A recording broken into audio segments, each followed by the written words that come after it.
the greatest understanding you can have is that you don't understand. And spending your life and your energy and your relationships on trying to always be understood and have someone else agree with you and understand you is one sure way to make sure that you're going to be a victim for the duration of that relationship. You don't have to prove yourself.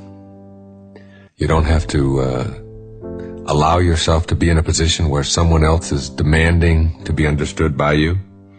There's some things that are very simple, some very simple little clues that I use in my own life and in pulling your own strings that I'd like to share here with you.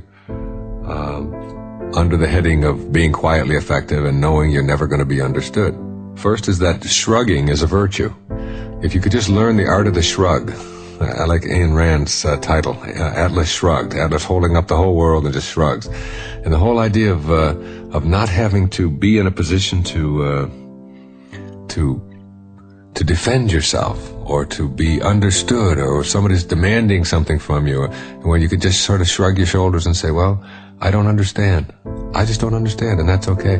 My wife and I do this to each other all the time. I mean, she does the craziest things in the world, and vice versa. I mean, she thinks what I do is crazy too. I mean, she believes in what she's doing and believes that that's the way a house has to be run, for example. She makes the beds first thing in the morning. I mean, that to her is just her way. I have lived under the philosophy that it's not any healthier psychologically to get into a made bed than it is to get into an unmade bed.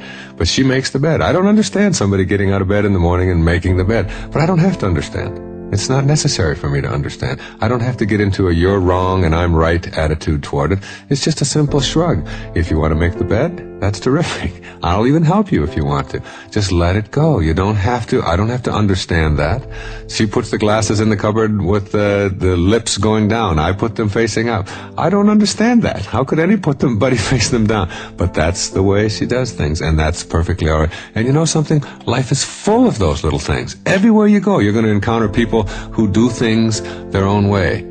And that's really what makes the world go around, that uniqueness, that specialness in people. So if you just shrug at it and stop telling yourself that I have to be right and I have to make somebody else wrong in all of my interactions with them, just shrug. Just shrug quietly, shrug your shoulders and say, they have a right. They're on their own path. They have a right to do what they want to do. And you don't have to be understood. And when you get into that mindset of not needing to be understood all the time, then you're not going to be explaining yourself and having somebody else explain themselves to you over and over again endlessly. Being offended is a choice to be a victim. Did you ever think how silly it is to go around being offended? There are people who turn on the radio and they hear somebody speaking in a certain tone or saying a word that they don't like, and they have a whole vocabulary of words that they're offended by. And if somebody says one of them, right away they go off into a dither. Well, it's just like letting somebody else's behavior decide how you're going to be emotionally. I mean, you can be the kind of person who goes down the street and your emotions are being pulled by everybody else, your strings are being yanked by everybody else in the street, depending on what words they choose, what symbols come out of their mouth. This person says hell, that one says damn, this one says uh-oh, this one says caca, that one says poo-poo, this one says wee-wee, whatever it may be, and you're offended, or whatever synonyms you want to use for all of those functions. For what? It's like allowing yourself the right to process somebody else's behavior for what it is. It's their behavior. It's not yours. If you don't like what somebody is saying on the radio, tune the dial someplace else. If you don't like the way somebody else is dressing, turn your eyes someplace else. Don't feast your eyes on it. If someone else wants to hear rock music that you think is disgusting, then don't listen to it. That's what this whole thing is about. That's what the First Amendment to the Constitution is about. That's what free speech is about. That's what free expression as a human being is about. That there's no code that is going to fit everyone. And choosing not to be offended is to choose not to be a victim. People speak the way they speak. I don't like some of the language that I see in the films. I don't let my children go and see some of the film. I don't like the violence that is on the screen. Rather than being offended by it and being all upset about it and getting myself worked up and being a victim to the people who choose to display violence on the screens, I simply don't go to those movies. I don't have anything to do with them. And I don't miss them, and I happen to believe that it's part of the gratuitous violence that we find throughout the culture.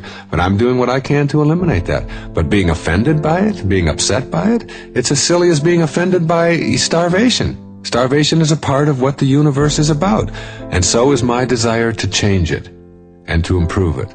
That's just as important, and that's what I go with. I go with what I'm for rather than what I'm against. When they asked Mother Teresa if she would march against the war in Vietnam in 1967, she said, no, I won't. She said, but if you have a march for peace, I'll be there.